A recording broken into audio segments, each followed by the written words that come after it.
Oi, Gu! Oi, pessoal! Vamos entrando, sejam bem-vindos a mais um Aitá Convida. Todo mundo me escutando bem? Vou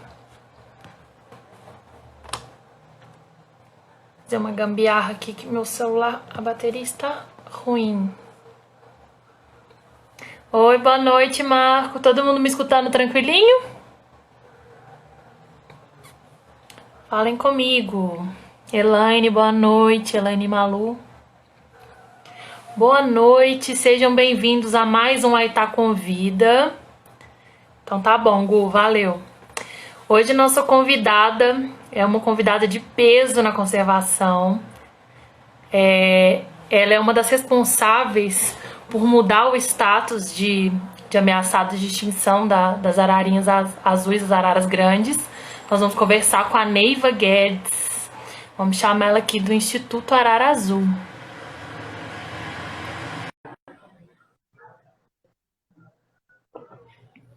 Carol, Neiva é minha inspiração na biologia. Ela é incrível mesmo. Olá! Oi, Fernanda. Oi a Tudo todos que bem? nos estão Seja nos ouvindo. bem-vinda! Obrigada, Fernanda. Obrigada. Um prazer estar aqui e falar um pouco com vocês. Prazer é todo nosso. Já tem gente aqui falando que você é inspiração na Ah, biologia. obrigada. Então, Gentileza. Neiva, esse é mais um Aitá Convida. Enquanto a galera vai entrando, a gente vai apresentando melhor, se apresentando. Eu não conheço a Neiva pessoalmente, gente, então é um prazer ter você aqui com a gente. A gente está super feliz. O Gustavo falando que Neiva é um dos exemplos das mulheres fodas que mudaram o cenário de conservação no Brasil. Com certeza.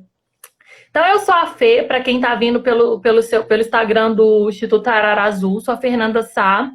Eu sou bióloga, sou mestre em ecologia e atualmente eu sou presidente do AITá, que é o Instituto de Pesquisa e Conservação de Minas Gerais. A gente atua em Belo Horizonte, mais precisamente, e a gente trabalha principalmente com animais vítimas de tráfico. A gente trabalha em parceria com o CETAS de Belo Horizonte, então a gente presta apoio ao CETAS de Belo Horizonte e a gente desenvolve tanto trabalhos de manejo com os animais desde que eles chegam ali até na hora que eles são soltos, quanto projetos de pesquisa com os animais que a gente nota que tem uma necessidade maior de fazer intervenções fora dos CETAS. Claro, dentro das nossas limitações, né? Porque tudo isso é muito custoso. E, mais uma vez, muito obrigada por ter aceitado o nosso convite. A equipe toda tem você como é muito fã do trabalho todo que vocês fazem. A gente está muito feliz em ter você aqui hoje. E eu queria que você se apresentasse um pouquinho, falasse da sua trajetória pessoal primeiro, antes da gente entrar nas questões do Instituto. Fernanda, primeiro eu gostaria de agradecer o convite. Para mim é um prazer, é uma honra estar aqui falando com vocês. Adoro o povo de Minas, então você em especial, embora não os conheça, gosto muito do sotaque. Já tive biólogos de campo de Minas, em especial a Daphne, uma bióloga que foi uma das biólogas de campo há uns 4, 5 anos atrás. Então é um prazer para mim estar aqui falando com vocês. Eu sou Neiva Guedes, eu sou bióloga formada pela Universidade Federal de Mato Grosso do Sul.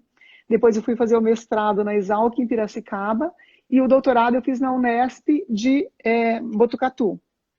Eu sou professora do programa de pós-graduação em Meio Ambiente e Desenvolvimento da Regional da Uniderp, onde eu oriento alunos de iniciação, mestrado e doutorado, mas o meu principal trabalho é com as araras azuis, que eu comecei lá antes do mestrado ainda, mas acabou virando meu objeto de tese de mestrado, e que virou um projeto de vida, né? Este ano a gente completa 30 anos de estudo, e na realidade esse projeto está completando 3 décadas, porque ao longo dessa trajetória e do meu projeto de vida eu consegui encantar outras pessoas que acabaram fazendo esse sonho comigo. Eu tenho um assistente de campo já de mais de 20 anos que ele fala que ele sonhou comigo e sonha até hoje esse trabalho. Então, a gente constituiu uma equipe extremamente maravilhosa, onde a gente conseguiu, então, embora num grupo extremamente pequeno, fazer um trabalho de paixão, de gosto, realmente. E é por isso que eu acho que a gente consegue resultados tão positivos e continuar encantando a moçada de hoje, né? Hoje eu sou também presidente do Instituto Arara Azul, uma ONG que nós constituímos em 2003, mas que efetivamente começou a ser operada em 2013, quando a gente inaugurou um centro de sustentabilidade aqui em Campo Grande. E os dois projetos, assim, entre outros, que a gente destaca com maior esforço, que se sobressaem na instituição, é o projeto Arara Azul no Pantanal, que este ano completa 30 anos, e o projeto Aves Urbanas, que a gente começou 10 anos atrás aqui em Campo Grande, quando as araras migraram aqui para a cidade, a gente também desenvolve aqui na cidade, baseado nos nossos conhecimentos adquiridos ao longo dos anos no Pantanal. Então, aí a gente pode conversar um pouco sobre esses assuntos, nesse tempinho que a gente tem Nós agora. vamos conversar sobre todos os projetos, que são vários, né? Hoje em dia não está mais só focado na arara azul, já envolve todas as outras espécies que estão ali coexistindo com ela, né?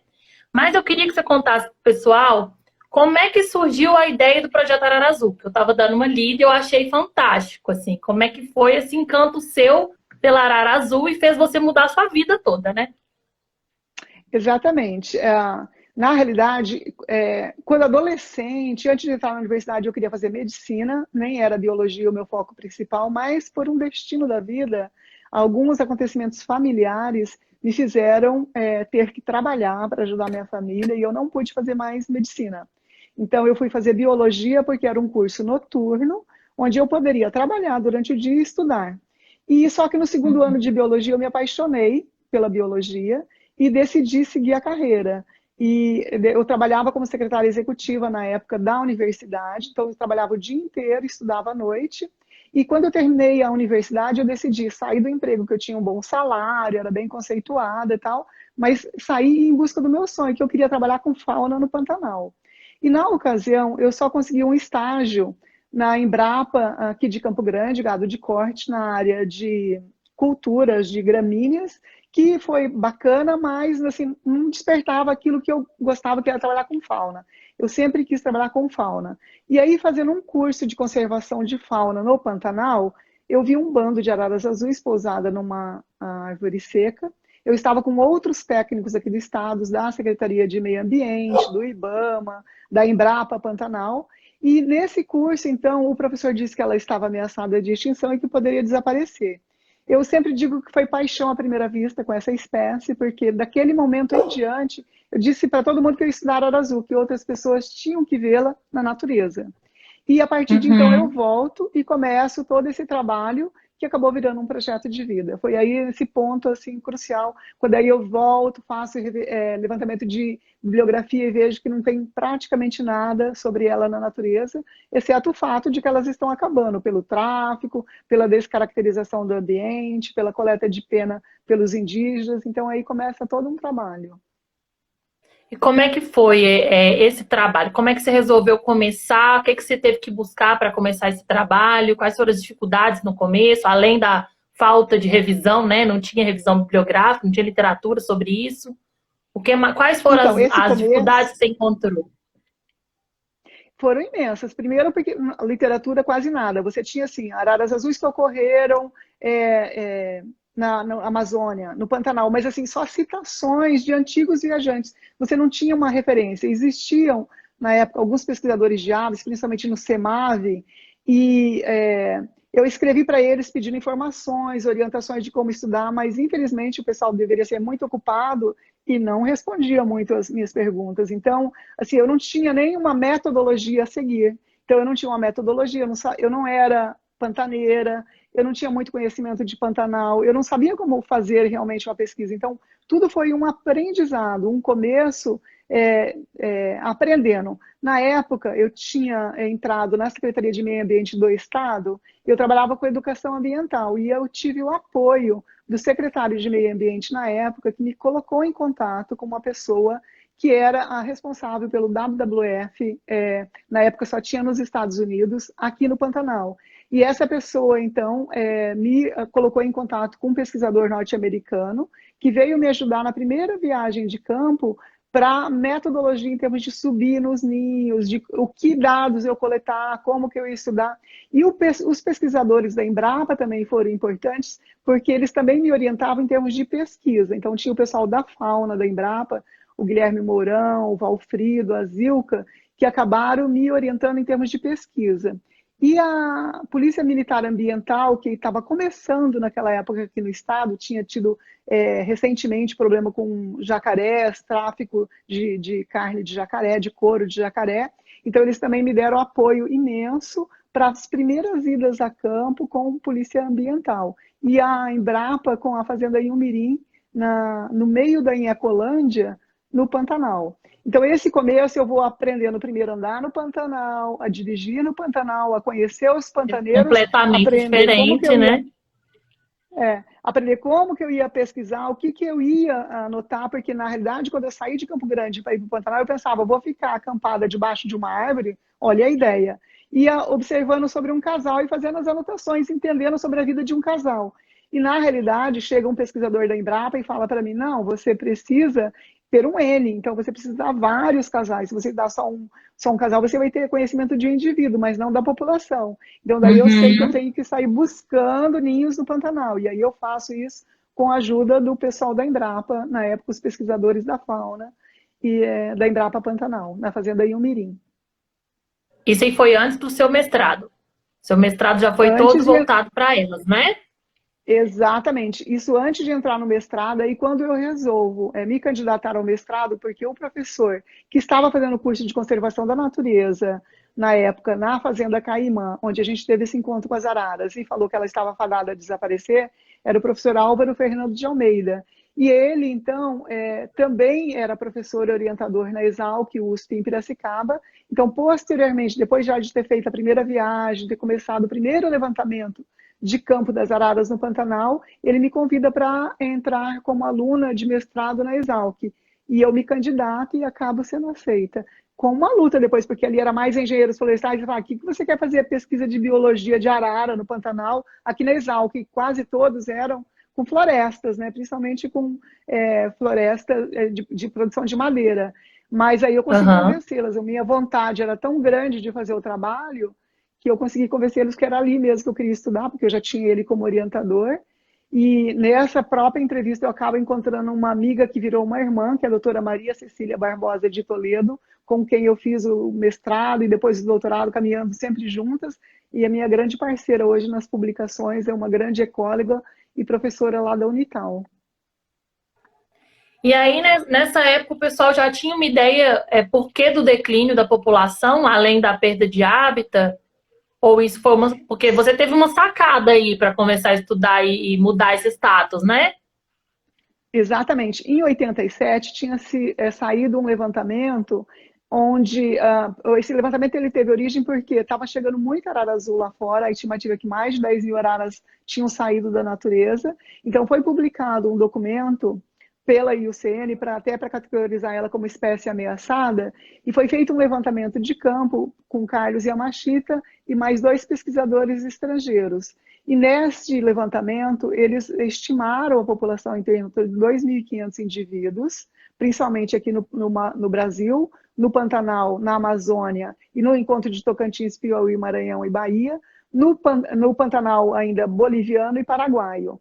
Então, a gente sabia que a arara já estava com uma população extremamente reduzida, principalmente pelo tráfico, né, pela descaracterização de ambiente e pela coleta de penas, que não era mais só para os cerimoniais indígenas, e sim para também confecção de cocários e colares que serviam para souvenir. E isso também estava sendo levado muito para fora e que acabava dizimando a população, porque, só para você ter uma ideia, eles usavam basicamente penas da cauda. Uma arara tem na cauda no máximo 12 penas, se tiver todas lindas e íntegras.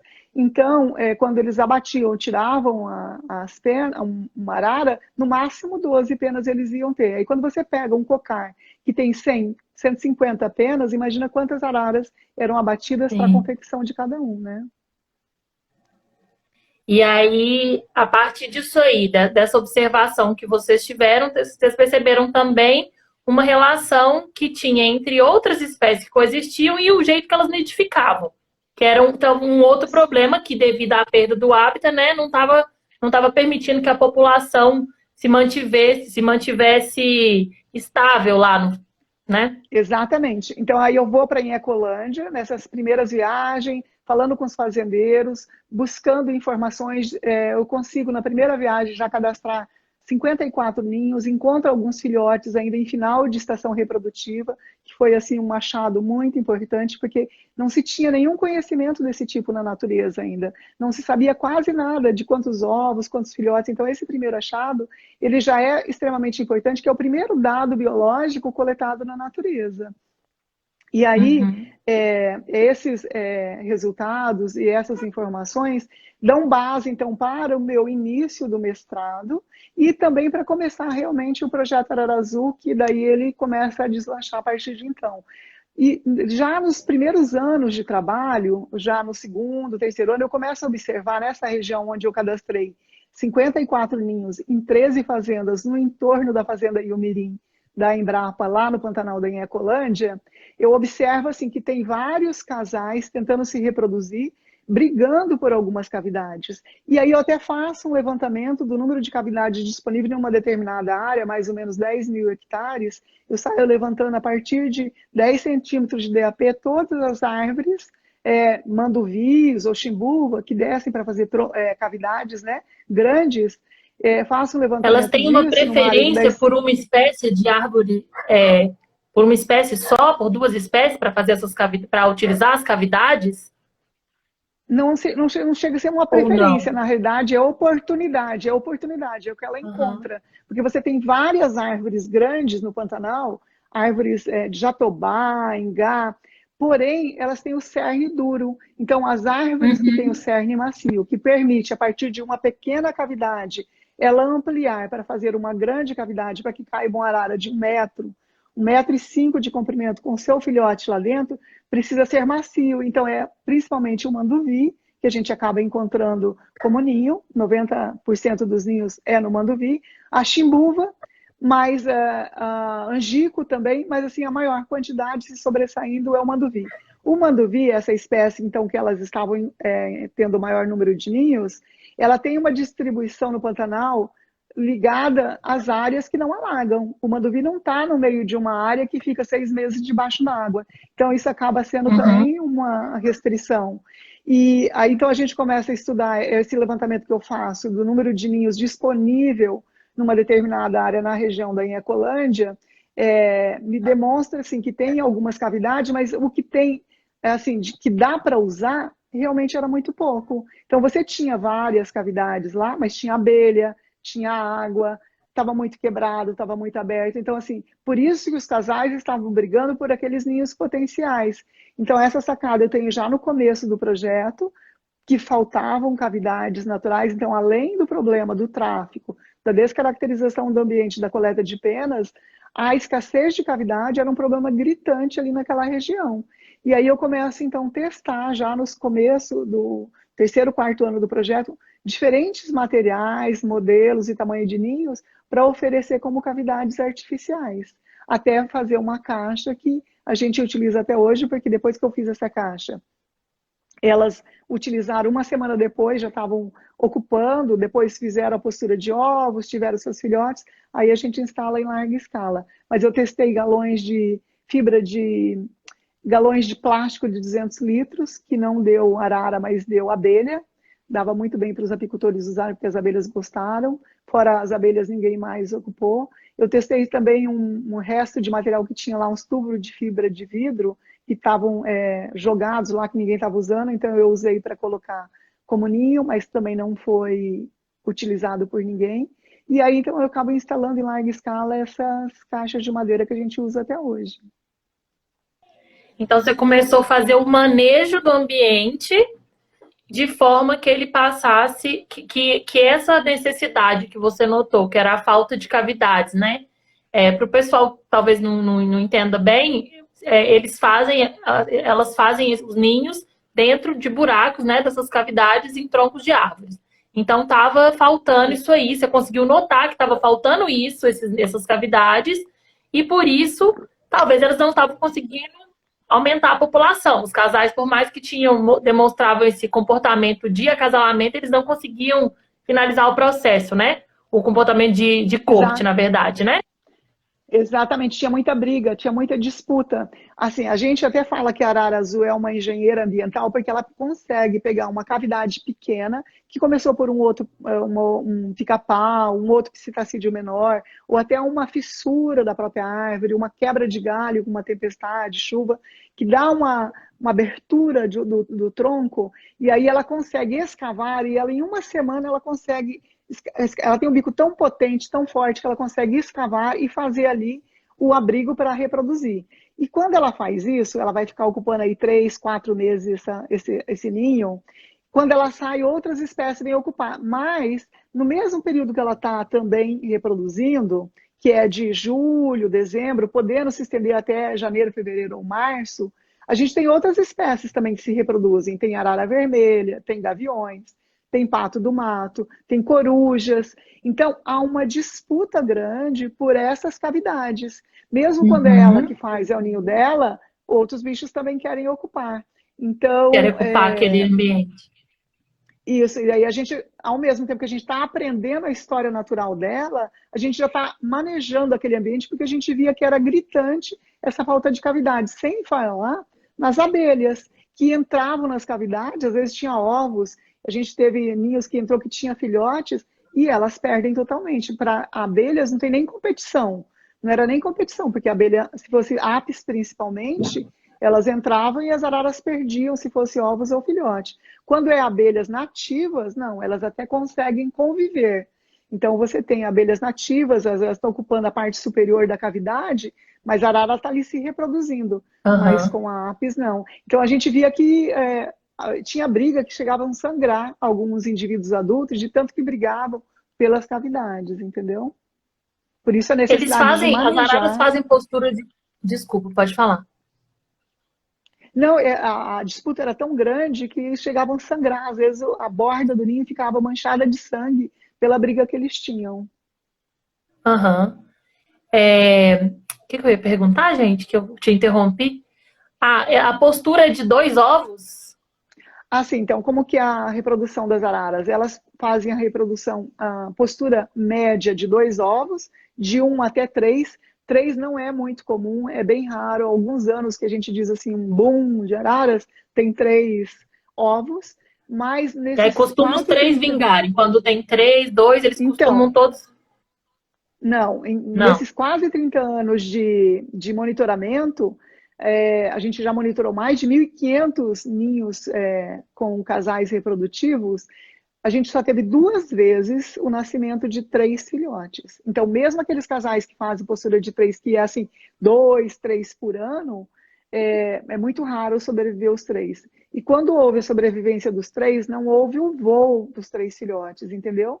Em média, o máximo que se tem é 2 filhotes. Em geral, é um. Porque elas fazem uma postura assincrônica. Então, coloca um ovo hoje, e o segundo ovo pode ter um intervalo de 1 até 30 dias. Em média, 3, 4, 5 dias. Mas quando chega aí 4, 5 dias, dificilmente, alguns casais conseguem, mas é mais difícil, sobrevivem os dois. Em geral, sobrevive um. Então, tem alguns casais que conseguem ter essa capacidade de criar os 2 filhotes, mas em geral é um só. Média de 2 ovos e sobrevivência de um filhote. Então, a gente diz que tem uma baixa taxa reprodutiva. E aí, nessa questão da luta pela vida, eles já têm ainda uma série de problemas nesses períodos que estão dentro do ninho. Por exemplo, para ovo, é em torno de 28 dias o período de incubação, e o filhote é, em média, 107 dias, podendo se estender até 120, 130 dias. Se tiver algum problema, um excesso de ectoparasitas, se tiver alguma intercorrência, como a gente já teve, de quebrar uma asinha, machucar lá dentro, algum predador tentar atacar o filhote, eles podem demorar até 4 meses. Então, e aí quando sai, é igual criança aprendendo a andar. Não sabe ainda se apoiar direito, não tem voo de longa distância, não tem nenhuma defesa, porque eles nascem totalmente dependentes dos pais para a alimentação e Uhum. para a defesa. Então, assim, a sobrevivência no peruano também é bem baixa, não é muito grande. Uma arara chegar à fase reprodutiva, que é aí 7 a 9 anos de idade, é bem difícil. é uma luta de vida mesmo, diária. O Cris está comentando aqui que no Zoo de BH eles colocaram ninhos artificiais e perceberam que se colocasse os ninhos com aberturas pequenas, que estimulava as araras a abrirem com o bico à entrada e tinha o maior sucesso na reprodução. Super legal. E a Sofia... A gente também, no Pantanal... Pode falar. Pode falar. No Pantanal, a gente observou o seguinte, que a questão de beliscar para fazer a cama, porque a arara ela é muito caprichosa no ninho dela. Então, ela, todo ano, por mais que ela está há 20 anos ocupando a mesma cavidade, ela sempre reforma esse ninho. Como que é essa reforma? Ela belisca internamente para fazer uma cama nova e a borda do ninho também. Então, a nossa equipe hoje que monitora, eles já sabem chegar no ninho agora junho, julho, se o ninho já está pronto para postura. Eles estão tão treinados que eles chegam no ninho e vê o tipo de cama, se está com lascas novas, com beliscado recente, que logo ela vai fazer a postura. Por quê? Porque esse beliscar está intrínseco à reprodução dela. É um estímulo realmente para reproduzir. Entendi. Eu tenho vou perguntar a pergunta do Thiago depois, mas eu tenho uma antes da gente continuar com essa parte, que você comentou que o tráfico era uma questão bem marcante lá no Pantanal, né? O tráfico das araras azuis. Quando você chegou, ainda tinha essa cultura de capturar os filhotes. É no ninho, né? Que captura os filhotes, porque deve ser de filhotes também. Os adultos não são traficados. Ainda tinha essa cultura? Olha, Fernanda, na realidade, quando eu comecei, que foi em 90, o tráfico tinha sido intenso até o final de 80. E foi bem junto com o tráfico do couro, do jacaré. Então, que tinha muito traficante pegando com armas, inclusive não pegava só jacaré, pegavam também araras. Mas eles pegavam adultos, eles usavam um visgo, que é esse de uma cola, que eles grudavam na árvore, com uma arara mansa, eles atraíam o bando e aí eles pegavam os adultos. Eu tive relatos de moradores que saíam aviões carregados de alguns lugares no Pantanal que eles viram. De adultos, de araras azuis adultas. Não eram filhotes, eles pegavam adultos. Então, quando eu chego, isso já tinha acontecido. E como ela já estava na lista de espécies ameaçadas, no índice 1 das espécies que eram mais ameaçadas, isso já tinha diminuído. Mas, ainda no começo do projeto, eu ainda encontro um tráfico menor. Aí já de filhote. Sabe aquela velha história de caiu do ninho? Então, eu encontrei alguns casos de que caiu do ninho. E a nossa experiência nesses quase 30 anos de monitoramento das araras, muito raramente um filhote cai do ninho, mesmo quando está voando. Quebrou a árvore, o bicho caiu. Os pais não abandonam. Então, assim, a história de caiu do ninho era porque o cara pegava mesmo. Às vezes podia até ter quebrado o ninho, o filhote ter caído, mas os pais, eles não abandonam. Se deixassem lá ou se subissem ele em algum outro lugar, os pais iam cuidar. O que a gente fez quando a gente encontrou filhotes que a gente recebeu notícia de que tinham sido retirados da natureza, eu fui encontrar, por exemplo, num aeroporto rural em Corumbá, fui até lá, constatei, realmente tinha os filhotes. Eu levei para a Polícia Federal, que fez processo, né, contra o pessoal que estava no aeroporto e o dono responsável do aeroporto. Esses filhotes me foram devolvidos como fiel depositário. Como eu não tinha a origem deles no Pantanal, mas eu sabia que era dali da região, então eu fui fazer um outro teste. Então eu manejei devolver eles para os ninhos. E aí eu fui no ninho que tinha filhote mais ou menos a mesma idade. Oi. Vocês estão me escutando? A Neiva deu uma travadinha. Gente, vocês estão me escutando? Estão escutando as duas? Eu tô travada? Como é que tá? Fala comigo, Fernanda, por favor. Acho que voltou. Peraí, tá? Tá. Então tá. Agora voltou. Me fizeram isso. É que fizeram uma ligação, por isso que caiu minha conexão. Então, como eu estava te dizendo, esse foi o primeiro. Eu estou sempre aprendendo na natureza, mas já fazendo manejo. Então, com aqueles 2 filhotes na mão, eu não... Calma, mas aí, repete, por favor, porque deu uma travada para mim. Vocês começaram a pegar esses filhotes e voltar com eles para ninhos onde tinham filhotes de mais ou menos a mesma idade. Isso, mas eram dois só. Eram dois irmãos, que eu não sabia qual era a Ah, origem do entendi. ninho deles. Então, eu fui para a região onde eu monitorava, que eu tinha filhotes da mesma idade, e aí eu fiz a adoção deles. Os pais daquele filhote que estava no ninho adotou esses dois que eu levei. Só que eu não podia sobrecarregá-los, porque eu sabia que no máximo eram dois que iam sobreviver por casal. Então, eu levei para dois ninhos, eu reparti eles para dois ninhos e foram adotados com sucesso naquele E deu momento. certo, então. E, e fora isso, depois, lá por 2004, e também, acho que 2008 foi o último relato que a gente teve de filhotes sendo traficados, daí já não eram do Pantanal. A gente teve em Corumbá a apreensão de 8 filhotes de araras azuis que estariam sendo levados para a Bolívia. E as pessoas que estavam no hotel, o traficante estava no hotel com os filhotes numa caixa e ouviu a vocalização. E por saber já que as araras estavam ameaçadas, que não podiam ser retiradas da natureza, eles então denunciaram. E aí o que aconteceu? Esses filhotes vieram para o CRAS e a gente viu naquele momento que não eram do Pantanal. E porque o desenvolvimento deles estava diferente dos que eu tinha no Pantanal.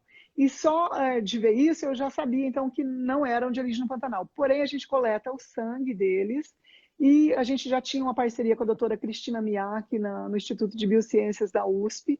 Posteriormente, uma aluna dela de doutorado faz esse trabalho de análise dessas amostras das diferentes regiões do Brasil, do Pantanal, da Amazônia e da região Nordeste, do encontro ali de Tocantins, Maranhão, Piauí e Bahia, e constata que esses filhotes realmente não eram provenientes do Pantanal. Esse mesmo traficante, ele foi 15 dias depois apreendido numa outra estrada vicinal aqui de Mato Grosso do Sul, e como não era mais crime, ele podia pagar uma fiança e ir embora, ele ainda foi, de novo, 15 dias depois, ele conseguiu levar para a Bolívia, numa mochila, numa caixa, mais uns 4 filhotes, porque eu tinha um colega boliviano que na mesma época estava pagando para uma pessoa no aeroporto de Santa Cruz de la Sierra para fotografar qualquer suspeita de tráfico de animais. E ele fotografou, então, esse tráfico de 4 filhotes de araras azuis. Então, foram 12 num ano que a gente ainda teve notícia. Depois disso, aí realmente diminuiu. Neste caso, eram filhotes, realmente. Depois isso diminuiu, a população, a gente sempre trabalhou muito enganjada com a população, isso também foi um fato que a gente sempre fez aqui no Eu ia Pantanal, de perguntar envolver isso, se muito teve algum a envolvimento da comunidade. população para conseguir que esse tráfico tivesse diminuído, que essa captura, né, tivesse diminuído. Sim, eu acho que trabalhos de conservação não dá para fazer sozinho. Era meu Não. trabalho de mestrado, mas não dava para fazer só eu. Tinha que envolver a comunidade. Então, o tempo todo, trabalhando com os fazendeiros, com os peões, com as populações da cidade. Então, a gente colocava mensagem nas rádios, com as informações que a gente obtinha no campo, a gente já passava para a população, que na época não tinha telefone, não tinha TV no Pantanal, era só rádio, o maior meio de comunicação naquela época era o rádio, onde o locutor, em um determinado programa, tipo meio-dia, dava o anúncio para tudo, para as pessoas no Pantanal. Vai levar tal carga, vai trazer tal burro, vai levar tal gente. Então, era nesse programa que a gente passava as informações. E com isso cresceu bastante a informação das pessoas de que a arara estava ameaçada, quais eram os problemas, que as pessoas tinham que denunciar se soubessem de alguma coisa, que poderiam nos dar informação. Então, assim, a gente conseguiu bastante engajamento da população. E com isso a gente teve denúncias. Aí esse tráfico ele diminuiu bastante, até que em 2014 a arara acabou saindo da lista de espécies ameaçadas do Brasil, continua na lista de vulnerável da IUCN. Uhum. Só que com essa saída da lista em 2014, ela volta de novo a atenção para o tráfico. E aí, no mesmo ano, em dezembro de 2014, foi apreendida uma fêmea com 2 ovos na divisa com o Paraguai. Então, o tráfico voltou. Em 2017, a gente teve denúncia que estavam retirando ovos aqui da região. Da nossa área monitorada, a gente monitora mais ou menos uns 200 ninhos por ano, mais ou menos umas 23 fazendas. Não eram dessas localidades monitoradas, mas a gente depois, posteriormente, soube que chegou realmente ovos de araras azuis na Tailândia com um traficante chinês que morava em Assunção. Então, infelizmente, esse tráfico voltou. Ovos eu nunca tinha escutado falar do tráfico de ovos em si. Porque Hoje é piscitacídeos é mais comum, comum é o muito tráfico mais dos fácil. filhotes, né? Mas com araras é bem comum ovos, porque eles colocam em meias, colocam no corpo, colocam em jaqueta, ou até mesmo em pequenos incubadoras portáteis pequenas dentro da mala e já vai incubando. Araras é bem comum, tanto arara azul grande como arara azul de liar, elas é uma forma de tráfico hoje, além dos filhotes, né? Eu vou fazer duas perguntas que ficaram para cima, senão eu esqueço. A primeira foi o Tiago, Tá que legal. perguntou se realmente existe uma relação entre as araras e os tucanos serem dispersores de sementes. Ele está perguntando se isso é Sim, verdade mesmo. há uma relação super interessante. Inclusive, tem um artigo sobre isso. Esse artigo surgiu porque a gente estava numa reunião falando sobre trabalhos no Pantanal, e aí eu estava falando das araras e tinha uma pesquisadora que estava trabalhando com o mestrado dela com o manduvi. E ela, falando bastante do tucano, o maior dispersor de semente, a gente já encontrava o tucano reproduzindo em cavidades das araras. Ele não tem a capacidade de aumentar a cavidade, mas ele usava a cavidade dela. Porém, a gente já tinha visto no nosso trabalho que ele era um dos maiores predadores de ovos e de filhotes recém-nascidos. Até uma determinada idade, ele preda com sucesso. Então, para a gente, ele era um predador. E para a pesquisadora que estava Uhum. estudando o manduvi e a dispersão de sementes, ele era o Deus, porque ele era o maior dispersor de Aham. semente. Então, foi daí que surgiu esse artigo, um artigo bem bacana, dessa relação super interessante que na natureza ninguém é totalmente mal nem totalmente bom, né? Porque o tucano, então, tem esse papel de predador, mas sem ele não teríamos o mandovi, que é a planta-chave para as araras e várias outras espécies no Pantanal. Então, ele realmente tem Então, o tudo é papel um do dom equilíbrio. dele. Exatamente. Temos que respeitar a natureza. E aí hoje a gente tem ninhos que tem tucano, tem araras e tá tudo bem. A gente inclusive monitora os tucanos também.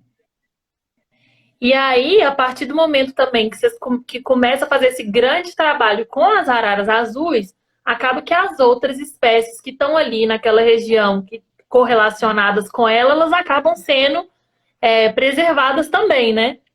E vocês começaram a trabalhar com essas espécies.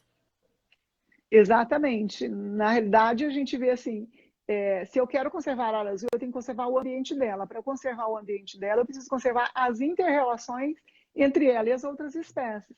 Então, esse é um mundo tão rico, Fernanda, tão rico que a gente vai fazer 30 anos, e eu diria que a gente ainda sabe muito pouco sobre as araras e sobre muitas espécies. É muito sobre uma espécie, é muito sobre uma espécie que foi ameaçada, que a gente conseguiu melhorar o status dela, mas a gente ainda tem tanto a aprender, porque as relações são tão grandes e a gente ainda conhece tão pouco. Hoje a gente tem uma aluna, uma bióloga que trabalha conosco já há mais de 10 anos, que é a Fernanda Fontoura. Ela está fazendo o doutorado dela agora na Uniderp, e a gente tem dados acumulados de vários anos, então ela vai trabalhar esses dados que a gente, infelizmente, tem poucas publicações científicas, porque a gente está tanto em campo, tanto coletando, aprendendo, manejando, que a gente não priorizou muito publicar. Agora a gente já está publicando e priorizando mais as publicações. A Fernanda, então, está no doutorado dela com a missão de mostrar esses resultados de longo prazo das outras espécies que coabitam com as araras, se reproduzem nas cavidades ou se alimentam nos mesmos níveis. A gente tem mais de 21 espécies. Isso inclui aves e mamíferos. A gente nem fala de insetos, porque tem uma outra dimensão aí de estudos, né? Então, como a arara, a gente diz que é uma bandeira e a gente usa ela como é bonita, carismática, colorida.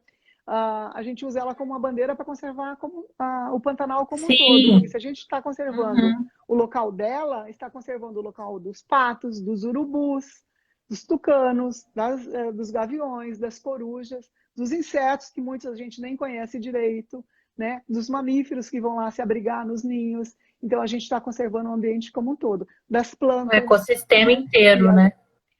Do ecossistema, e do homem, inclusive do homem, né? Ajudando na Claro. cultura, dando novas formas de renda para as pessoas que estão ali no local, buscando alternativa de renda, então, para que eles também continuem sua vida. O Gustavo Figueroa, perguntou se você notou algum declínio populacional depois das queimadas do ano passado lá na Caimã. O Gustavo, ainda é muito recente, a gente está analisando os dados com relação à reprodução, por exemplo, quando teve aquele incêndio o ano passado, a gente tinha saído de 2018 de um ano muito ruim de reprodução. Para você ter uma ideia, dos 29 anos que a gente tinha monitorado, 2018 tinha sido o pior de tudo que a gente já tinha observado. A gente nunca tinha visto uma taxa reprodutiva, um número de nascimentos tão baixo, principalmente de sobrevivência de filhotes. Então a gente já estava alarmado. Aí começa uma nova estação reprodutiva. Setembro do ano passado, as araras estavam lá fazendo seus ninhos. Só tinha um casal já com filhote um pouquinho maior. A maioria estava tendo com seus ovinhos ou alguns recém-nascidos. E aí vem aquele fogo assim que lambe de repente o Pantanal, né? Dá uma lambida em 15 dias, detona a maior parte da nossa área de estudo. É como se a gente ficasse sem chão e sem a nossa casa. Mas as araras, mais uma vez, nos mostram a resistência, a resiliência que elas têm com a natureza, com o ambiente, o instinto de sobrevivência. Então, elas ficam mesmo em lugares onde foi perdido por fogo. Os ninhos, a gente tem câmera trap nos ninhos, a gente perdeu equipamentos também, mas a gente teve algumas que a gente conseguiu salvar, algumas imagens. O fogo chegando, as araras na caixa, incubando ovos, e elas estão lá, elas não saem, o fogo estralando, a fumaça, deve mais de 45 graus, e elas estão lá, não abandonam, têm os seus ovos, têm os seus filhotes, outros não, que o ninho derrete, porque o fogo entra por uma fissura da árvore e acaba derretendo, era um ninho artificial, árvores caem, ninhos também, e com outras espécies também, mas as araras não abandonam, a gente volta, coloca outro ninho, ela vai e faz outra postura, provavelmente tiveram uma baixa resistência naquele momento, né? E com isso tiveram alguns filhotes, apresentaram algumas enfermidades que a gente nunca tinha observado na natureza, mas ainda assim a reprodução no final foi melhor do que 2018 e foi mais ou menos equivalente a 2017, que foi um ano médio, bom, de médio para bom, não foi ruim. Então, o resultado que a gente tem depois desse incêndio é que as araras, na questão da reprodução, conseguiram superar. E conseguiram se sobressair, fazendo muitas novas posturas. A gente tinha, em média, você tem 3, 4 novas posturas por ano, de 50, 60 casais que fazem postura de ovos, 3, 4 fazem nova postura. O ano passado a gente teve 14, se não me engano. Então, assim, muita gente, perdi ovo, perdi filhote, mas vou fazer de novo, nova postura. E com isso a gente, então, tem uma boa taxa de sobrevivência. Mas ainda é muito cedo para avaliar, porque a gente diz, não é só nascimento, não é só a sobrevivência no primeiro ano. Sobrevivência, manutenção. Exatamente, e as interações que foram perdidas naquele momento, porque se você olha hoje a paisagem desta área que foi atingida pelo fogo, um mês depois já estava verde. O cinza já tinha acabado, o preto já não existia mais, já estava verde. Hoje você olha, você nem consegue ver mais de longe onde está queimado e não, porque a recuperação parece que é rápida. Porém, as relações a gente ainda vai tentar entender. Essas relações a gente ainda não sabe como vão ficar. A gente observou pela primeira vez em quase 30 anos araras comendo frutos defumados, ou seja, não tinham frutos disponíveis mais naquela área queimada, e como elas tinham que ficar ali com seus filhotes, elas comiam frutos queimados.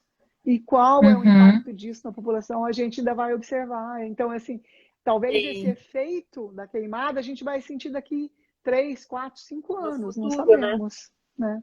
No futuro. Deixa eu fazer uma pergunta, e na verdade eu vou responder também.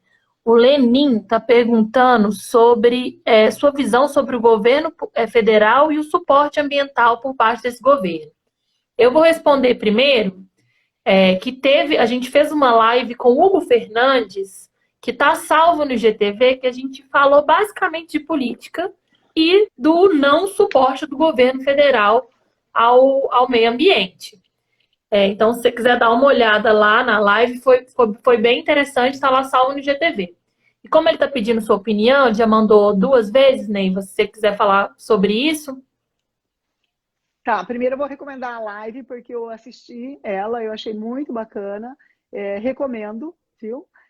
Bem bacana mesmo. Quanto à política ambiental do atual governo, a gente no Instituto Ararazul procura não manifestar nossa posição política, porque a gente trabalha com conservação e a gente está entrando em propriedades privadas. Pantanal é 90% áreas privadas. Porém, escancaradamente, neste governo a gente não está tendo política, a gente está tendo um retrocesso tão grande que eu não sei onde vamos parar. Infelizmente, está muito difícil, está muito difícil. A gente só pode acreditar que não podemos desistir nunca e continuar trabalhando, que é o que a gente vem fazendo o tempo todo. Sim. É ser resistência, né? Continuar trabalhando, a gente não vai parar, vamos continuar fazendo, independente do apoio ou do não apoio. E a gente continua trabalhando, mesmo sem apoio, não tem problema, não. O A Cris gente está está bem perguntando acostumada, aqui, Fernanda. bem Fernanda, acostumada, então, a gente Eu tô como com. ONG, a gente até tem uma postura, a gente não gosta muito de trabalhar com recursos públicos, a gente prefere trabalhar com iniciativa privada. Vocês sabem que a gente tem uma parceria de longo prazo com a Toyota, com a Fundação Toyota, com o Uhum. Refúgio Ecológico Caimã, com a Universidade Uniderp, que é uma universidade privada. Então, assim, a gente está muito acostumada, sabe trabalhar, é como uma empresa, gente, trabalha mesmo muito, mas não depende de recursos públicos. Agora, é óbvio que as questões políticas, a gestão e a legislação, se a gente não tiver ela, não tiver a fiscalização, fica muito difícil. Mas a gente sempre fez esse trabalho de formiguinha e continua trabalhando muito, muito, muito, muito. E continuaremos, né? Independente, continuaremos mais ainda, se for preciso, e será preciso. Mas vamos voltar aqui. Então, assiste a live lá depois, que foi muito interessante. O Hugo falou bastante sobre esse assunto, a gente conversou muito. O Cris está perguntando sobre o seu projeto com as araras urbanas. Como é que anda? Se elas têm sido Então, registradas na cidade também, ou se as azuis têm sido registradas na cidade também, ou se são só as canidés.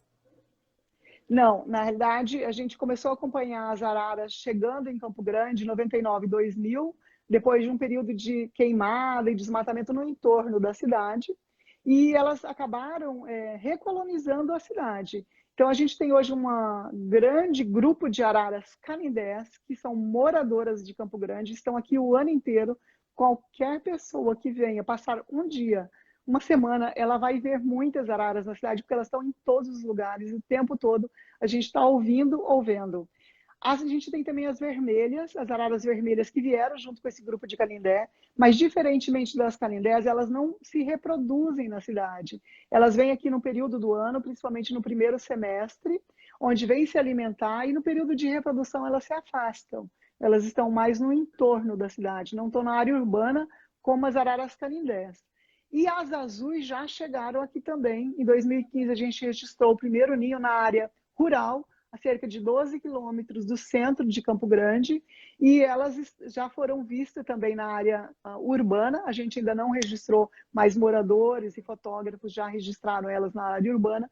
Então, a gente tem esse prazer em Campo Grande, que é uma cidade biodiversa, é uma cidade onde você tem mais de 400 aves catalogadas, é um ótimo lugar para observação. E a gente tem as araras na cidade. Inclusive, a arara canindé é uma ave símbolo da cidade, foi uma lei estabelecida pelo vereador e pela Câmara Municipal de escolha da população. Não foi nós que submetemos, foi a população que escolheu ela como símbolo. A gente, só para vocês terem uma ideia, tem o projeto, então, Aves Urbanas Araras na Cidade, onde a bióloga que coordena esse trabalho de campo é a Larissa Tinoco, que está conosco desde o segundo ano dela de biologia.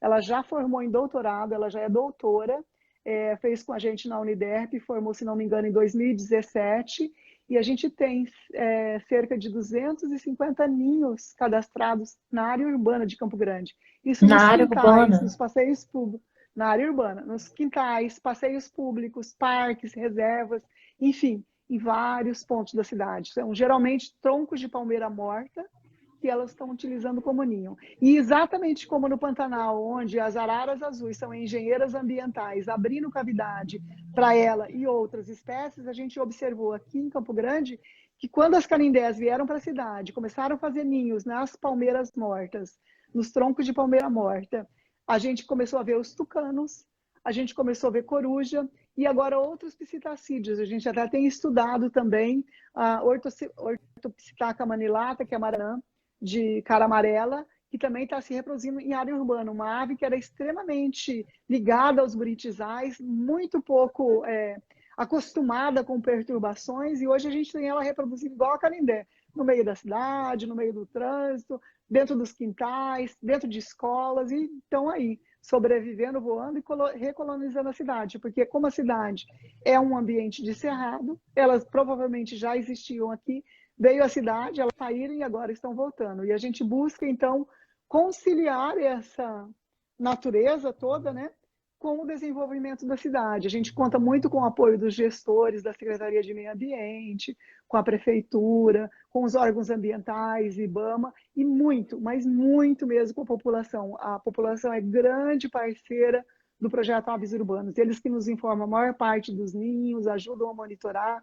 Enfim, é muito bacana isso. Convido a Eu todos ia para fazer virem essa visitar e ver pergunta as aves. exatamente.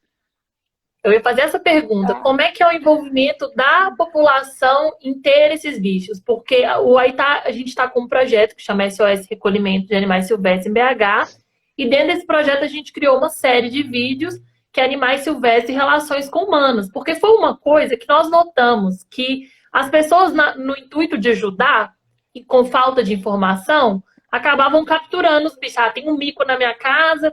Aí ela traiu, andando no muro, ela traiu o mico, prendia o mico, ligava pra gente, falava, vem recolher, porque ele estava super em perigo. Então a população lá já. E a gente sempre fala, nos vídeos todos a gente fala de novo. Gente, vai ser cada vez mais comum os bichos ocupando a nossa cidade. A gente está com uma expansão urbana muito grande. Então a gente tem que aprender a conviver com eles. Lá na população o pessoal já está convivendo bem, já consegue entender que o bicho está ali e não está oferecendo perigo. Sim, isso é um trabalho grande que a gente faz. A gente tem muitas ligações também, principalmente no período que os filhotes estão voando, caem nos quintais. Então, mas uma coisa que a gente sempre fala, que a gente faz questão de informar, é vamos manter os bichos na natureza. Não é legal ter os bichos presos dentro de casa, não é legal ter o bicho manso. A gente, inclusive, não gosta que as pessoas alimentem. Então, você quer oferecer alimento, você quer ter o bicho perto? Então, plante árvore, plante palmeira, plante frutíferas, que você vai ter sempre, não só as araras, mas os tucanos, os gaviões, as corujas, você vai ter a natureza ao seu redor. Então, a gente sempre bate muito nessa tecla. E aí, a gente tem, às vezes, problemas com cães e gatos quando cai um filhote, mas as pessoas são orientadas. Temos que falar também dos meios de comunicação, né? Pessoal da imprensa, rádio, jornal, TV, sempre nos apoiando. Então, quando a gente tem algum problema que precisa comunicar, eles estão nos abrindo espaço e nos levando a comunicação para as pessoas em geral. Então, com isso, a gente consegue reforçar para a população que bicho do mato é para ficar no mato. Só que a gente é que está entrando no mato com essa expansão urbana, com um grande número de pessoas indo para a cidade, e então a gente tem que aprender a conviver com os bichos, ou a gente vai exterminá-los. Quem é que não gosta de uma cidade arborizada e de ter o canto dos pássaros para ali acordar ou para ali ver numa tarde? Então, a gente tem que aprender a conviver com isso. E Campo Grande, a gente tem esse privilégio de ter bastante animais da nossa fauna, principalmente aves. É uma cidade bem arborizada, só que se a gente não cuidar, a gente vai perder isso. Então, a gente tenta levar isso para a população, e até a gente fez um outro trabalho de uma outra orientada minha, a Aline Caldeirão, que agora está no doutorado, que fez esse levantamento com a população urbana, qual era a ação dela com as araras, o que as pessoas achavam de ter as araras, outras espécies, de que forma que elas poderiam colaborar. Em geral, as pessoas gostam da natureza, acham que é só o poder público que tem que fazer a parte dele, as pessoas não se veem como parte do ambiente. Como parte da natureza, né? Como parte da natureza. A gente faz parte da natureza, a gente é do meio ambiente. Se a gente não fizer a nossa parte, a gente está prejudicando a nós mesmos, né? Então, nesse trabalho da Aline, ela ficou bem claro isso, de que forma que a gente não tinha que atuar para levar essa comunicação, principalmente para essas pessoas que não entendem qual é a contribuição delas. Porque a contribuição, se eu não posso ter um ninho de arara aqui perto, então de que outra forma que eu posso ter a natureza? Primeiro é plantando, tendo algum verde. Então a gente hoje tem que cuidar das nossas árvores velhas, plantar novas, para poder ter um ambiente legal para os bichos e para a gente, né? Então, isso vai muito Claro, bem. com Com Campo certeza. Grande, a gente tem, eu diria que 95% da população ama, tem orgulho de ter as araras, e claro que você tem um percentual muito pequeno de gente que não gosta do barulho, né? Porque elas fazem realmente barulho, ou deixam uma sujeira no seu quintal, mas isso é muito pequeno. A maior parte da população gosta muito. Tanto é que são parceiros da gente, a gente fala que a gente tem dezenas de cientistas cidadãos aqui em Campo Grande que nos auxiliam no projeto Aves Urbanas Araras na Cidade. Eu sempre falo que a população tem que ter esse sentimento de pertencimento, né? A gente tem que conseguir cativar a população para uma coisa que, às vezes, e não é por maldade, ela não consegue ver como super especial, como ter os bichos, conseguir ver a arara dentro do seu quintal. Então, a gente tem que trabalhar isso. Nós que escolhemos essa área da conservação, é nosso papel passar isso para as pessoas que ainda não conseguem ver, né? Então, eu acredito muito nisso também, que todo trabalho de conservação só funciona se ele estiver aliado a um grande trabalho de educação ambiental, socioambiental, que consiga englobar a comunidade que você está trabalhando, né? De uma maneira séria, não fazendo uma atividade lá um dia e falar que está fazendo educação ambiental, que isso também é muito ruim. Eu acho que Falando nisso, pode falar. eu acho que tem duas coisas importantes, Fernanda. Primeiro, são trabalhos de conservação, acho que é longo prazo. É difícil você falar que faz um trabalho de conservação de curto prazo. Então, assim, se você olhar nos trabalhos, nos projetos de conservação em geral, aqueles que estão de longo prazo, estão há muitos anos, é o que tem sucesso, é o que tem resultados, porque você não consegue fazer um trabalho de conservação pontual, um ano e acabou. Uma dissertação de mestrado, doutorado, acabou. Não. Projeto de conservação tem que ter longo prazo. 2, tem que ter engajamento da comunidade. Então, para mim é muito claro uma questão. Se as pessoas não têm informação, como que elas vão colaborar? Se elas não conhecem, como que elas vão ajudar a conservar? Isso é muito claro para mim. Então, tudo que a gente tenta entender no projeto, que a gente aprende, que a gente conhece, por exemplo, essa Maracanã de cara amarela. Quase ninguém conhece. As pessoas ligavam para a gente no começo, tem uma arara. A gente chegava lá, era uma Maracanã. Tem uma arara caindo no meu quintal. Um papagaio grande. As pessoas não conhecem a Maracanã. Então, o que a gente está fazendo hoje? Está mostrando. É um bicho lindo, que nem os biólogos conhecem quase. Então, porque ele ficava muito restrito aos buritis. Agora estão na cidade. A partir do momento que a gente está mostrando para a população, levando elas a conhecer essa espécie, de como que ela é, o que precisa, deixa o bicho em paz, sabe? Ele só vai comer, vai se reproduzir ali, não vai fazer nada. Não queira trazer ele para perto. Você pode levar a doença para ele, pode trazer doença dele para você. Então, deixe ele no seu canto. Veja da sua janela, veja do seu quintal. E essa informação que a gente leva para as pessoas faz com que elas entendam e virem realmente apoiadores do projeto e de quererem ter cada vez mais bichos voando A livres na gente natureza. bate muito nessa tecla também. Não fica alimentando o bicho, não tenta humanizar o bicho, não tenta trazer ele para perto de você. Aprecie ele lá no seu quintal, voando, passando. Se ele está numa árvore do seu quintal, olha que maravilha. Você tem uma honra que não é todo mundo que tem. Deixa o bicho lá, que é a melhor coisa que você faz. Essa ideia de querer, né, alimentar os animais para manter espécies, para ajudar eles, isso é mito, gente. Não é assim que funciona. A gente acaba, igual você falou, levando doença para os animais ou contraindo doenças. Deixa eu olhar a live aqui. Ney, vou encerrar a live, porque senão ela vai derrubar e a gente volta. Pode ser? Pode ser, com certeza. Daqui a pouco a gente volta, gente. Fica aí. Rapidão. Voltamos, pessoas. Vamos chegando de novo. Voltamos. Voltamos, estamos aqui. Galera, tá voltando aí. Neiva, deixa eu te perguntar do Centro de Sustentabilidade, que é uma coisa fantástica. Fantástica, fantástica. O Aitá tem umas ideias, falta recurso, mas tem umas ideias de fazer coisas parecidas, assim. Conta pra gente.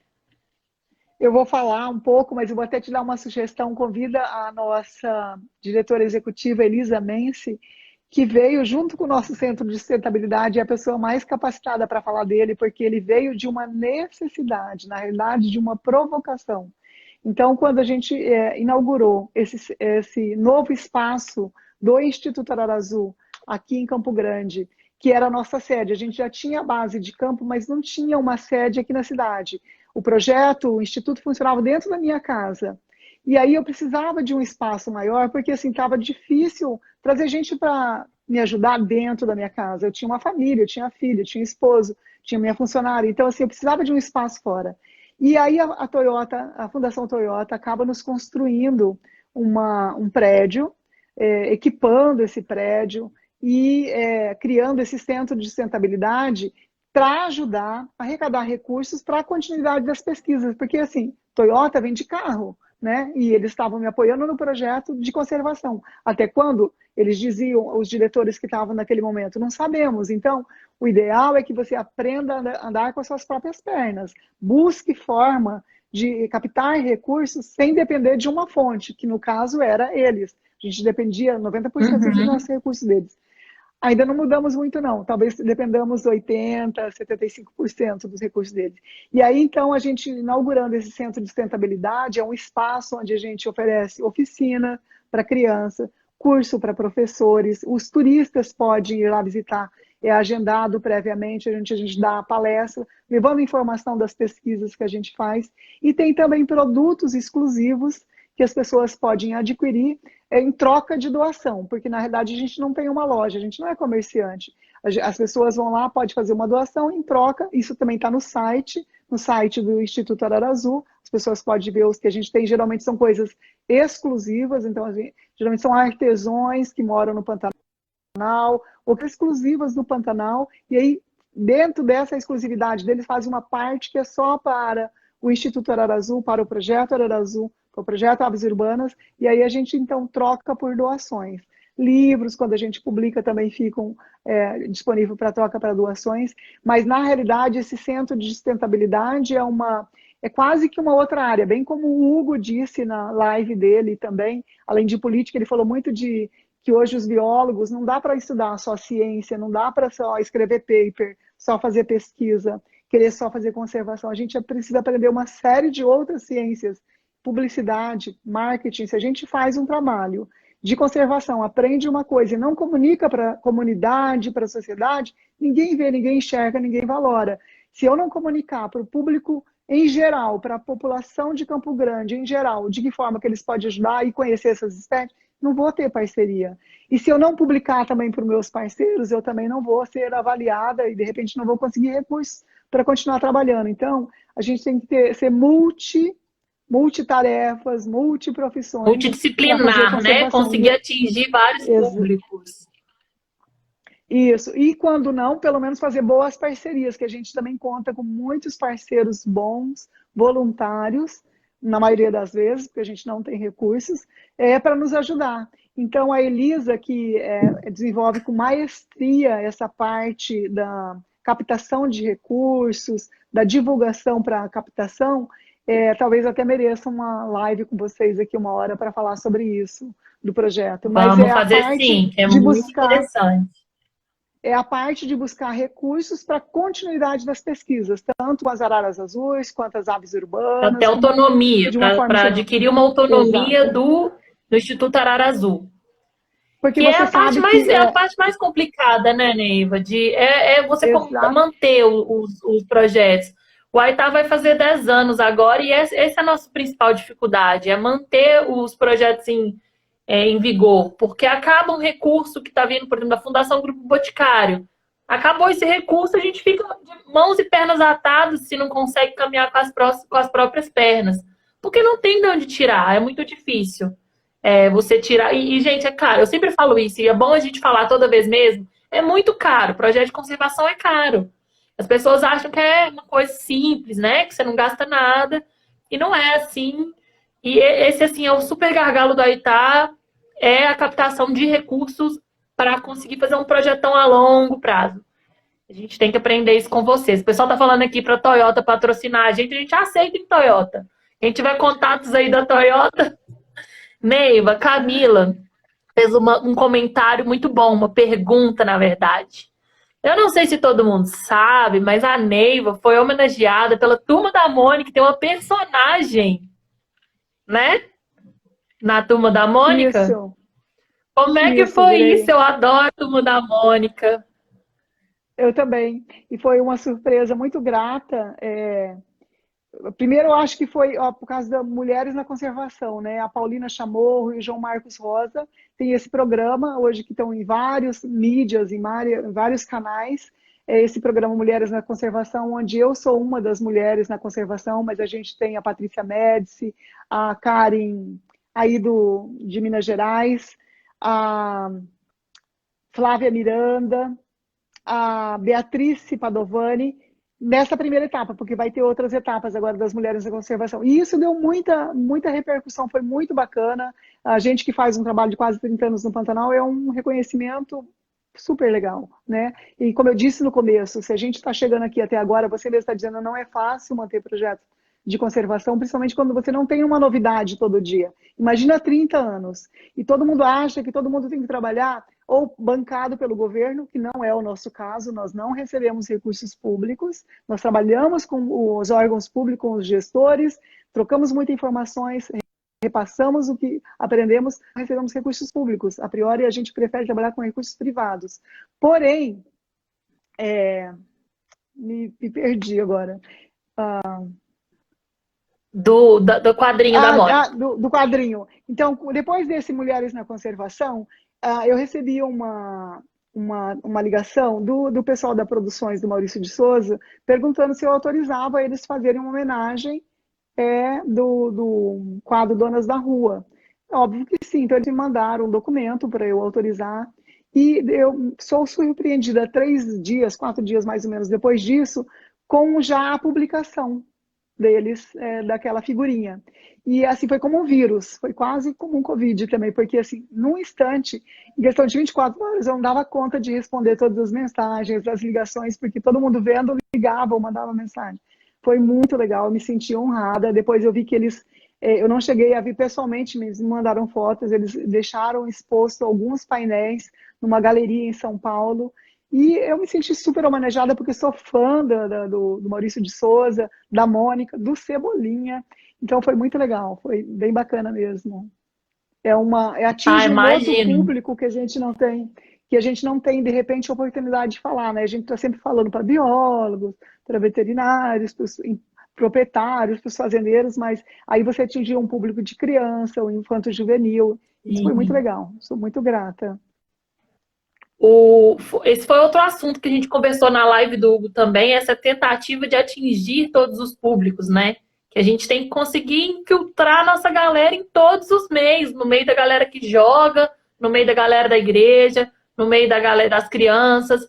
O Aitá tem tentado fazer ações assim, envolvendo principalmente crianças, porque a gente já tinha essa vontade. Esse ano a gente começou com o projeto de educação ambiental, que a gente ia atuar dentro de escolas e ONGs, e aí com a pandemia acabou que ONGs que assistem crianças carentes, adolescentes, acabou que a gente teve que parar essas atividades.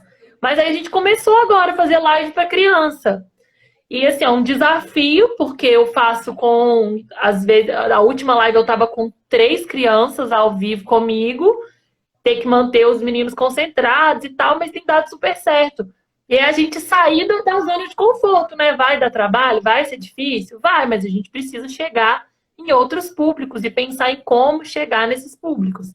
E nada melhor que você ser um quadrinho, um personagem da Turma da Mônica para atingir criança, né? E adolescentes e adultos, porque todo mundo gosta da Turma da Mônica. Galera, quem mandou pergunta na outra live, o pessoal tá mandando muita pergunta e super te homenageando aqui, Neiva. Neiva é uma grande Obrigada. inspiração, a Andressa Gatti falando, muitas pessoas falando de você. Mandem de novo se vocês quiserem, porque tá muita gente, eu não tô conseguindo acompanhar todo mundo, não. Mas eu lembro de uma pergunta da Érica, que ela perguntou sobre a extensão do projeto Arara Azul de Lear, algo assim. Érica, se você quiser perguntar de novo, eu não sei se é bem isso. Não é a Érica Pacífico, né, que é a coordenadora do projeto da Zudiá, que está perguntando isso. Não, a Porque Érica Procópio, do, tá. do Setas de Belo Horizonte. Ok. O que eu sei do projeto Arara, eu sou muito amiga da Érica, a Érica esteve no campo conosco, ela, o Thiago, que é o braço direito dela, foi nosso biólogo de campo por 6 meses aqui no Pantanal, antes de começarem o projeto lá. A Érica está terminando o doutorado dela. Eu acho que agora, sem estar na academia, ela vai ter tempo de se dedicar mais aos trabalhos de campo, mas é um projeto belíssimo. Eles conseguiram sair de quase 200 indivíduos e hoje tem mais de 1.200, se eu não me engano, ainda na região da Bahia, mas não só mais restrito ao raso da Catarina, porque eles descobriram uma população que hoje sabe que tem vários pequenos grupos em outras áreas, mas principalmente numa área onde era mais remota, no Boqueirão da Onça, onde eles fizeram soltura de 6 indivíduos, se não me engano, no final do ano passado, então repovoando aquela região, revigorando, né, a população daquela região. É um trabalho, eu acredito, ainda restrito à região da Bahia, mas que tende a crescer, com novos estudos sendo incorporados neste momento naquela área. A Érica está terminando o doutorado A Érica dela. Ela perguntou isso porque quando ela foi conhecer as araras azuis de Lear, eles compraram souvenirs que tinham que eram do projeto Arara Azul, do Instituto Arara Azul. Então, porque tem alguma relação? A gente sempre foi muito parceiro, Fernanda, e a gente, enquanto projeto de pesquisa, tudo que a gente sabe não é nosso, é para quem quiser. Então, assim, se o projeto Arara Azul de Lear começou lá e eles precisam de qualquer apoio nosso, seja de metodologia, ontem mesmo eu estava falando com a Érica Pacífico, a Fernanda que trabalha com ela, sobre os ninhos, sobre abelhas, material, ninhos, equipamentos, se eles não têm, a gente ensina, se der para adaptar, ótimo. Claro. Então, por isso que eles estavam usando naquele momento uniformes nossos, porque eles não tinham, e como a gente tinha, então a gente, vai, usa aí. Então, são parceiros mesmo, a gente ajudou eles num determinado momento a conseguir o apoio de uma concessionária da Toyota lá no Nordeste, para conseguir veículo de campo. Da mesma forma, com a Ararinha Azul, ano passado, também a gente ajudou a nossa equipe de campo, já a Grace Ferreira, uma bióloga bem treinada, foi dar treinamento para o pessoal lá, para subir nas árvores, para estudar as maracanãs, para quando soltar agora as SPICs, né, eles já saberem, já terem esse treinamento de monitoramento na natureza. Então, assim, o que a gente sabe é para ser repassado. Eu falo que o conhecimento que você adquire não é para ficar com você. É para ser, se eu recebo, ai, que delícia ouvir isso! Com certeza. A gente fez um workshop ano passado e o tema do workshop era conhecimento retido é conhecimento desperdiçado. Então, a ideia do workshop que o Aitá promoveu, que começou como uma coisa pequenininha, mas ficou enorme, veio gente de instituições do Brasil inteiro, era essa. A gente tinha momentos para contar dos nossos projetos que estão dando certo, que são as palestras convencionais, e tinha um momento que era a gente chamava de espaço de discussão, que sentou 10 instituições juntas, assim, sentaram juntas e falava: não estou conseguindo fazer isso. O que vocês fazem, pelo amor de Deus? Eu uso isso, eu uso esse equipamento, eu uso isso. Então, nossa, foi fantástico. A gente saiu assim, se abraçando, um apoiando o outro. Eu acho que falta muito isso, né? As instituições, principalmente as que trabalham com a mesma coisa, gente, parar com esse negócio de que é rival e começar a trabalhar junto, né? A gente tem o mesmo objetivo, que é salvar o bicho, não é? Ou não tem outro objetivo em cima disso?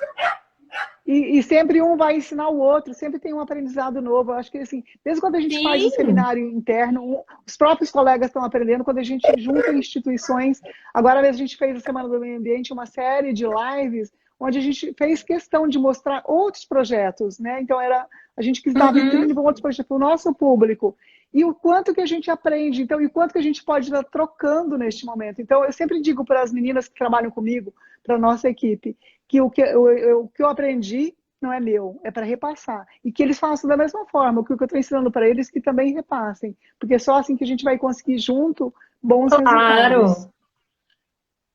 O Cris fez uma pergunta já, tá para trás também, que é perguntando se teve algum caso de arara que foi criada na mão.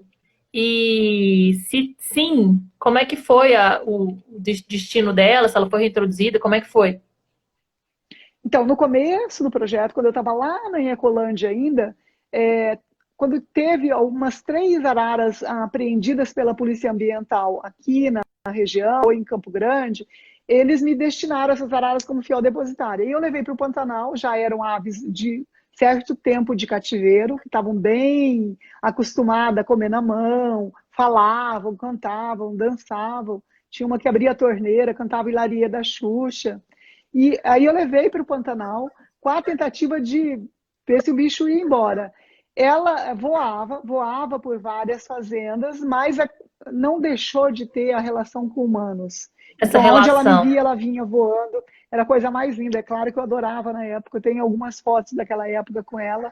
E ela sempre ia na sede das fazendas, ia comer. E o fato é que não valia a pena, porque uma delas acabou virando uma lata de tinta numa fazenda que não era monitorada pela gente, e ela acabou sendo morta, né? Acabaram matando ela de raiva. E outras também acabaram assim, nunca foram reintroduzidas de fato. Arara azul, quando já está muito amansada, está muito tempo em cativeiro, eu acho difícil você devolver para a natureza. Talvez jovens, talvez quando não tenha muita relação com gente, talvez você consiga. Mas arara azul em especial, não. Eu acredito que araras vermelhas e canindés, que eu também tive experiência, principalmente com vermelha, elas já não são tão apegadas, porque a arara azul, ela é diferente, gente. Não é só porque eu a estudo, mas ela tem uma relação comportamental diferente das outras espécies, até porque a gente estuda as araras canindés e vermelhas também, a gente vê que o comportamento dela é realmente diferenciado. E quando ela tem essa relação já bem intrínseca com o homem, é difícil dela largar. É É difícil, né? difícil. João, você Aí fez é uma mesmo melhor pergunta, ir mas eu para... não estou conseguindo entender. Manda de novo, por favor. Aí é melhor o quê, Neiva? Desculpa. Não, aí é melhor talvez destinar para um programa de reprodução em cadeiro, um local onde o bicho vai ter Sim, uma boa qualidade de vida, mas não adianta tentar voltar para a natureza, na minha opinião. entendi. Entendi. Quando o bicho já está com É, muito a tempo de Marcela, cativeiro. a Marcela tá pedindo, já pediu várias vezes, Marcela, para transmitir a admiração dela a você. Ela é aluna da professora Ah, Cecília Toledo e trabalha com citacídeos, e você é uma inspiração para ela. Pronto, Marcela. obrigada, muito obrigada.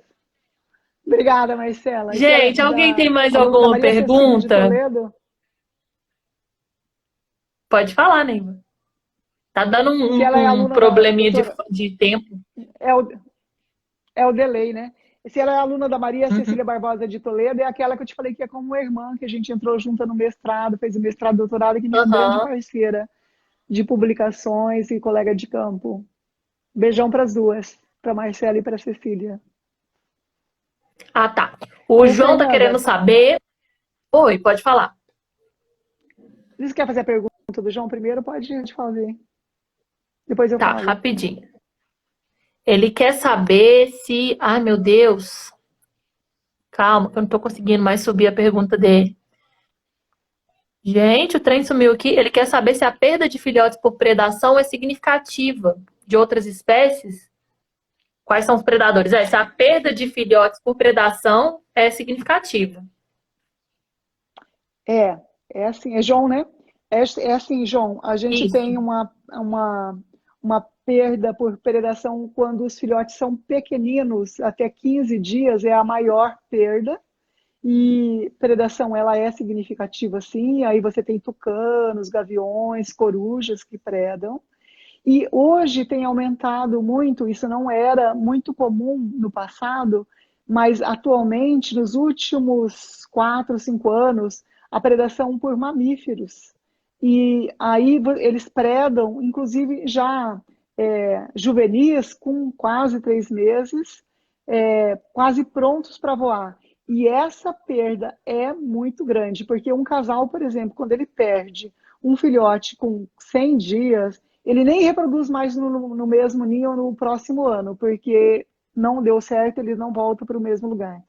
Quando é pequenininho, não. Quando é pequenininho, eles até fazem nova postura no mesmo ano, voltam para o mesmo ninho. Uhum. Mas a perda de juvenis é bem complicada. E o investimento que as araras têm no cuidado parental é muito grande. Então, a perda É por muito gasto predação, principalmente, energético, né? é muito grande, é. E isso tem se acentuado nos últimos anos. A gente até busca alguém que queira estudar as iraras, por exemplo, que é um bicho pouco conhecido na natureza no Brasil. É a mesma coisa quando eu comecei com a Uhum. arara. Hoje é a irara. Você quase não encontra trabalhos sobre elas na natureza. Você tem relatos de câmera trap, que viu, que sabe que preda colmeias, que preda ninhos, preda lá nas araras azuis de Ilhar, preda aqui com as araras azuis. E aí não é só arara azul, preda todos os animais que ocupam as cavidades, a irara preda, porque é um bicho extremamente voraz, olha, muito articulado, é mais que um macaco numa árvore. A gente tem imagem de câmera trap, é surpreendente o que ele faz, é um MacGyver mesmo. Então, assim, a gente precisava de alguém estudando esse bicho, porque a gente tem muito a aprender ainda com ele. E a gente não sabe o que está acontecendo, Aham. se está aumentando a população, se está diminuindo o alimento dele, por isso ele está investindo mais nas cavidades. Tanto é que nos ninhos que a gente monitora hoje no Pantanal, todos têm uma cinta metálica para evitar os mamíferos, Isso. em especial as O iraras, Thiago estava porque comentando isso é aqui, dessa exatamente, cinta porque metálica, né? isso, porque é bem impactante, vamos dizer assim, na reprodução das araras. Uhum. Você ia comentar alguma coisa antes da pergunta do Ah, então, João? ia comentar da relação das espécies com as araras, e a gente tem um trabalho bem bacana e já de longo prazo também com a doutora Eliane Vicente, que é com os morcegos. E que, assim, a gente, Ah, se eu não vi fosse o isso. trabalho com as araras, não ia ter um trabalho com morcegos, porque ela vai no nosso trabalho para pesquisar os morcegos. Então, hoje a gente já tem uma linha de pesquisa dos morcegos que coabitam com as araras. Então, assim, o morcego está no teto das cavidades, as araras estão embaixo. Algumas vezes, quando você tem os hematófagos, eles podem pegar o sangue das araras, né, sugar o sangue das araras, mas a maioria das espécies são frutíferas, é, ou se alimento de insetívoros, e aí tem uma coabitação bacana que não interfere nas duas espécies, então eles conseguem coabitar bem. E isso, então, foi o fato do projeto Arara Azul existir, de estar indo a campo, de estar fazendo monitoramento, é que o trabalho com os morcegos pode ser desenvolvido. Então, a gente tem alguns trabalhos agora já sendo produzidos e publicados por causa do Arara Azul, o trabalho com os morcegos, com a doutora Eliane Vicente. Sim, esse ter um trabalho a longo prazo, em que tem uma equipe em constante monitoramento da população, você consegue perceber várias relações, né? Que passariam despercebidas se não tivesse esse tipo de contato mais direto. A Sá Stabile, não sei, Sá, vamos chamar ela de Sá. Ela tá com a mesma dúvida do Lander. Esse povo com esse nome muito difícil. Landreotti. Se criadores legalizados, se você acredita que criadores legalizados são uma boa opção para preservação das espécies como banco genético. Sim, os que trabalham corretamente são legalizados, que são fiscalizados pelo IBAMA. A gente tem vários exemplos, não só aqui no Brasil, mas fora. O próprio Fazenda Cachoeira, hoje, que tem 11 filhotes de ararinhas azuis, né, do programa de conservação. Então, com outras espécies, como com jacutinga, você tem, sim, criadores sérios que fazem o trabalho direitinho e que ajudam na conservação. Acredito, sim. O Marcos é super parceiro do Aitá, que trabalha na Ah, Fazenda nossa Cachoeira, sabe? também. Marcos Ele sempre Vinícius, dá nossa cursos, também. participa dos nossos cursos com a gente, dá palestra pra gente, ele é muito querido. Sim. Gente, vamos deixar a Neiva descansar, 8h30. Alguém quer fazer uma última pergunta? Só mais uma e a gente encerra. Eu acho que a galera já fez as perguntas. As que eu tinha perdido, o pessoal mandou de volta aqui, eu perguntei de novo. Oi, caiu.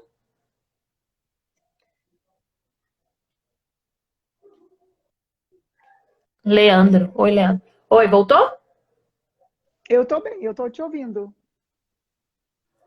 A última pergunta, essa é boa. Aí a gente vai terminar com essa.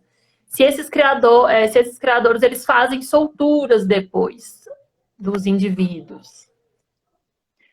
Olha, dentro de programas a gente conhece de Jacutinga, né? Que ele criou durante muito tempo. Se não fosse o criador, provavelmente não teria indivíduos hoje para serem devolvidas para a natureza. Com relação às araras, a gente ainda não tem solturas, mas a gente acredita que as ararinhas que nasceram na Fazenda Cachoeira provavelmente deverão ser incorporadas ao programa de conservação como um todo e provavelmente alguns dos indivíduos deverão fazer parte do grupo que deverá ser solto daqui a alguns anos, que eu espero que dê certo e que a gente volte a ver ararinhas na natureza. Então, eu acredito que sim. Qual que é a expectativa de vida de uma arara? Mais ou menos? As azuis, a gente tem um trabalho, não sei se você conhece, que eles documentaram mais de 30 espécies de aves, muitos psitacídeos, e pegaram informações do mundo inteiro, tanto de zoológico quanto de criadores. E ali a idade estimada de uma arara azul é 50 anos, mas no Pantanal a gente já recebeu criadores, principalmente da Alemanha, e também tem um da África do Sul, que teve bicho vivendo 60 anos. Na natureza, a gente estima que isso seja menos, 35, 40 anos no máximo. Porque o indivíduo, quando fica velho, ele não tem como no cativeiro proteção, comida, né? Então ele está sujeito à predação, à doença, então a gente estima que seja um pouco menos. Mas em cativeiro tem registro até 50 anos e eu tive informação de criador até 60 anos. Entendi. Então vamos encerrar, Neiva. Amei conversar com você. A Andressa Gatti, do Protapi, falou que quer te conhecer pessoalmente. Dessa, nós vamos marcar uma visita lá no Pantanal para nós duas conhecermos. É uma querida também. Ela acabou de falar de novo. Ouvir a Neiva falar é tão afetivo. Ixi, perdi de novo. É tão afetivo que mostra que para trabalhar com conservação tem que ter persistência e amor. E que isso faz a diferença, com certeza. Conservação você tem que amar demais, que eu tenho que dar trabalho, mas é bom, né? Com certeza. Você está ali sofrendo, cheio de carrapato no sol, no calor, mas está adorando o que está fazendo. Volta falando que foi uma maravilha o campo. Isso. Mas é isso. Mas... muito obrigada, Neiva, por aceitar o nosso convite. A equipe do Aitá, ela é basicamente formada por ornitólogos. Eu saí um pouquinho da linha, sou mais dos mamíferos, mas a grande maioria é ornitólogos. Nossos grandes projetos são relacionados a aves. A gente tem um grande projeto com psitacídeos, que é o projeto Voar, de reabilitar e devolver papagaios verdadeiros para a natureza. E sempre o trabalho de vocês foi uma inspiração muito grande para a gente. O pessoal do Aitá tá todo aí mandando parabéns, parabéns. A gente adora o trabalho de vocês. Então eu agradeço em nome deles todos. Espero que eu tenha conseguido fazer uma live bonitinha para vocês que pediram tanto a Neiva, galera. Que eu confesso que fiquei um pouco nervosa com essa pressão. Mas foi ótimo conversar com você. Muito obrigada mesmo. Fernanda, eu que agradeço. Primeiro, parabenizo vocês pelo trabalho que vocês fazem, que com certeza é fundamental, extremamente importante e que não deve parar nunca. É que a gente espera que parem de tirar bichos da natureza, né? Mas a importância de se trabalhar a conservação, a devolução desses bichos é contínuo, principalmente com o avanço das cidades para áreas, para diminuição do hábitat deles, né? Com o desmatamento, a população aumentando na área urbana e diminuindo na rural, com certeza cada vez vão ter que conciliar mais esse espaço. Então, parabéns pelo trabalho de vocês, parabéns obrigada pela oportunidade de falar um pouco do nosso trabalho. Eu queria dizer que se a gente consegue resultado positivo é só por causa da nossa equipe, que a gente tem pessoas tão engajadas quanto e que amam, realmente se dedicam e que fazem porque gostam. Realmente fazer um trabalho por longo prazo não é fácil, mas a gente faz o que ama.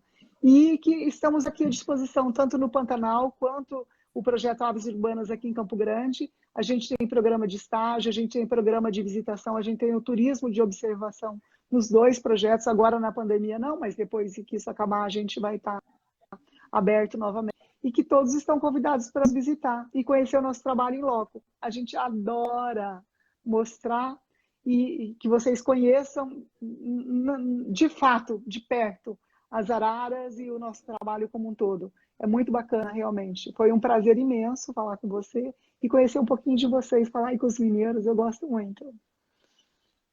Obrigada, a gente agradece. Nós vamos marcar uma excursão, tá, Waitá? Para o Pantanal, para Beleza. conhecer as araras lá, conhecer o trabalho, trocar umas figurinhas, camisas, Fê, que camisas?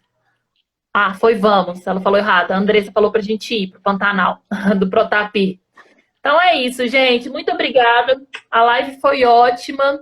Semana que vem tem mais Vai Estar com Vida. E muito obrigada de novo. Parabéns pelo trabalho, pela iniciativa, por toda essa dedicação a esses animais tão lindos e, consequentemente, a todo um ecossistema que eles estão envolvidos, né? Muito obrigada, gente, que está aí assistindo a gente até Obrigada. agora.